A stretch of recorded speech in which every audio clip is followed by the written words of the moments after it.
Jesus is running down O Street. All units be advised, there is a warrant out on Jesus. Please detain him for questioning. Update, Jesus has been seen entering the Haymarket. He is now near the Pinnacle Bank Arena. That sounds weird, doesn't it? Let me explain. Last week in church, I was preaching about how it's common in America to name children after names in our Bible. And there's lots of great biblical names we use, like Daniel and Peter and Thomas and David and Sarah, Rebecca, Rachel, tons of great Bible names. But I also went on to say what is a funny difference is in Latin America, they'll actually name their sons Jesus. And that would be very strange in North America. I mean, if you named your son Jesus, a neighbor might say to you, isn't that a tad overconfident? Or the neighbor might get competitive and say, if you're naming your son Jesus, I'm going to name my daughter God. Anyway, I was describing that sort of funny difference, and then after the service, a police dispatcher, years ago she was a police dispatcher, a 911 dispatcher, told me this story that she got something off the wire and it said that Jesus had a warrant out on him, and she had never taken an Espanol class, and so she went on the wire to all the police officers around Lincoln that Jesus was on the move and look out for Jesus entering the Haymarket. And then after a while, a police officer radioed back, ma'am, I think it's pronounced Jesus. And she was laughing because she'd never taken Spanish. Well, actually, you know, we do name our sons after Jesus in a way. You know, Jesus's real name is Yeshua or Joshua. Jesus is the Greek, but his name is Joshua. You know, there's a strange thing about the New Testament I'd like to tell you about. We translate all the other names of people into English, but we leave Jesus's name in the Greek. This is a little odd. Like Matthias, we put as Matthew in our English Bibles. We write Matthew, not Matthias. Or for Peter, we write Peter, not Petros. Or my name, James, is Jakobos. But we don't do that. We translate all the names except Jesus's. So why don't we translate Jesus' name into Joshua? Why? Maybe it was because there was this impulse to want his name to sound extra special, to sound a little exotic, which I get. That's cool. But I think it takes him away from the everyday and being embedded in life. If his name was Joshua in the Bible, it would sound more like real life to us instead of this exotic name. We can't change it now, and I love his name, but still, that's a little odd. Now, this week I'm in chapter 21 with Pete and Josh on the beach. Now, you can't really say it that way. It's Peter and Jesus. The resurrected Jesus appears. The disciples have breakfast with him, and then at one point he says to Peter, "Do you love me?" And Peter says, "Yes, Lord, you know that I do." And then he says, "Feed my sheep." He asks him 3 times, "Do you love me?" And each time Peter says, "You know I do." And then Jesus says, "So tend my sheep." I want to preach now on this passage in John 21, but Ralph Waldo Emerson is making me super nervous. Ralph Waldo Emerson, that great sage of Concord, one of the great thinkers in American history, he's making me anxious right now because he was really hard on American preachers. His journals are filled with complaints that in America, sermons become about ideas. They become conceptual and theoretical. They're all about formalized abstractions and theological points, that preachers forget that our religion is about life, about the fullness of life, the intensity and the beauty of life, the call, the high calling to life. He said preachers just get caught up in ideas. And I know I can. Like when I think of John 21, my mind goes conceptual. I remember that for all time, gospel readers have seen this moment where Jesus asks Peter 3 times, "Do you love me?" as a sort of rehabilitation, a redeeming of Peter, because it was Peter who denied Jesus 3 times. Do you remember? So it's the perfect bookend that redeems Peter to become the rock of the church, the foundation of the church. He denied him 3 times. Now the Bible has him say, "I love you" 3 times. Oh, and I can get caught up in those ideas that even now as a church, we have to be careful. We can still deny the Christ in many ways. Anytime we deny the high calling to love and justice and peace and hope, we're denying the Christ. I could preach a conceptual sermon about that, but that wouldn't really be embedded in your soul, in our lives together. But preachers, we like to go abstract. When I look at John 21 and this appearance at the beach, I could preach a theological sermon that the gospel is trying to make sure that you hold mystery and paradox as central to the notion of the resurrected Christ. You see, the gospels present this resurrected Christ as both a body and a spirit in a way that is paradoxical. Here, he's eating breakfast. It's one of those moments where the gospels present the risen Christ as embodied. He's eating fish on the beach. But at other moments, the resurrected Christ can pass through walls, or his appearance is so radically changed they don't even know who he is. So the gospel is holding this mystery and paradoxes about the resurrected Christ. What is embodied spirit? Oh, I could get very theological and metaphysical about that.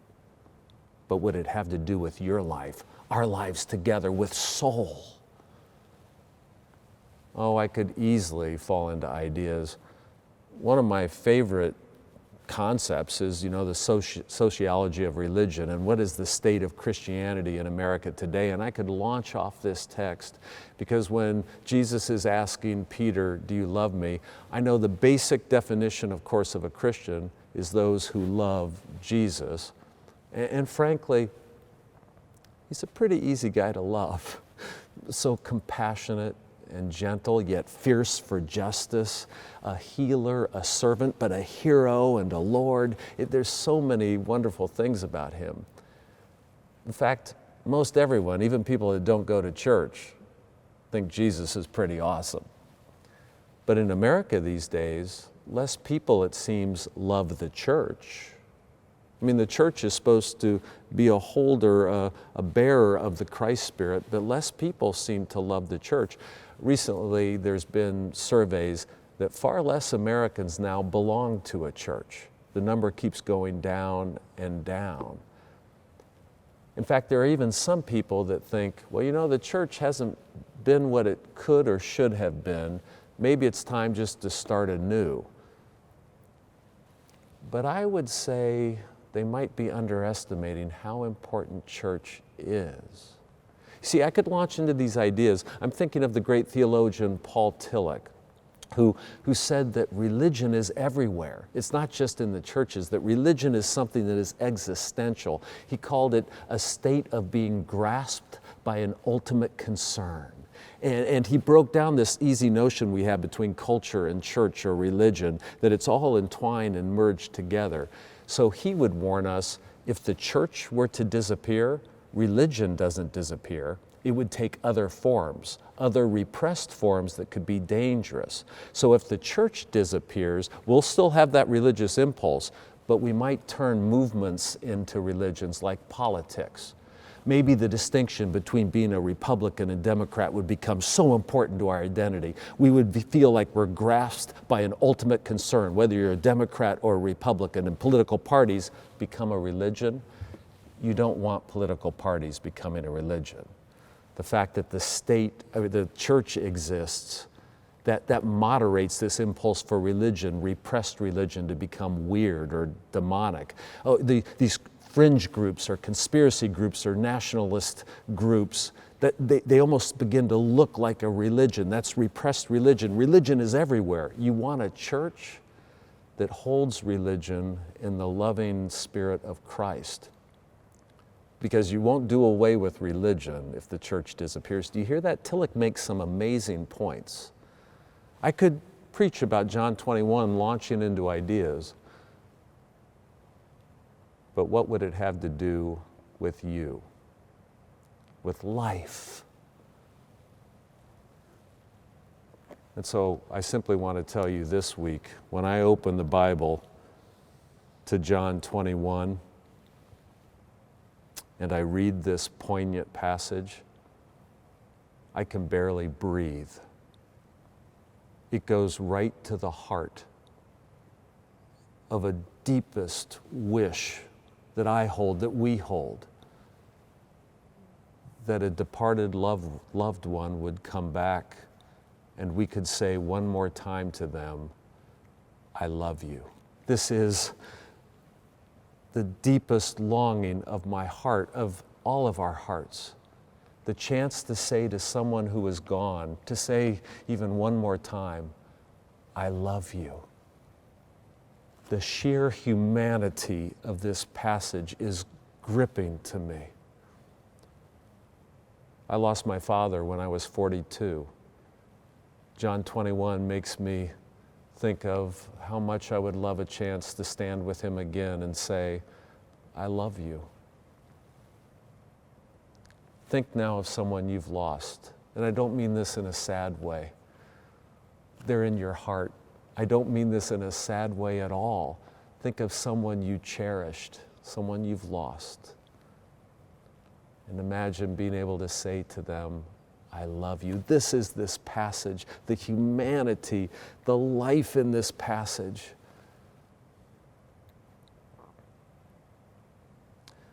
Not only does it speak to our greatest heart desire, this passage offers us a hope.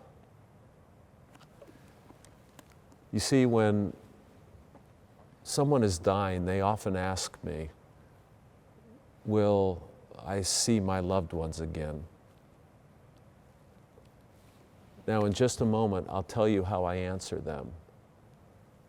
But first, let me explain that I imagine death is a radical transformation, and death is such a mystery where this transformation that takes place is beyond my ken. I don't imagine that we die and we're suddenly standing somewhere looking at our family or our loved ones with our own eyeballs and saying, speaking with them again. However, I truly believe that this transformation, that consciousness always exists and love always exists. Love believes all things, hopes all things, endures all things. Love never ends.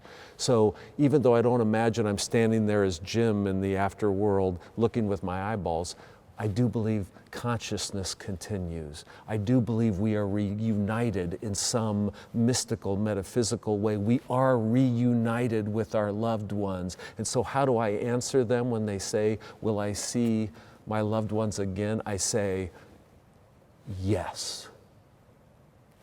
Yes. You will be reunited. Here is the life to John 21. You will be reunited with all your loved ones. Love never ends. The sheer humanity and force of this passage, I'm in awe of it, and I'm thankful for it. And I'm thankful for you and our God. Amen.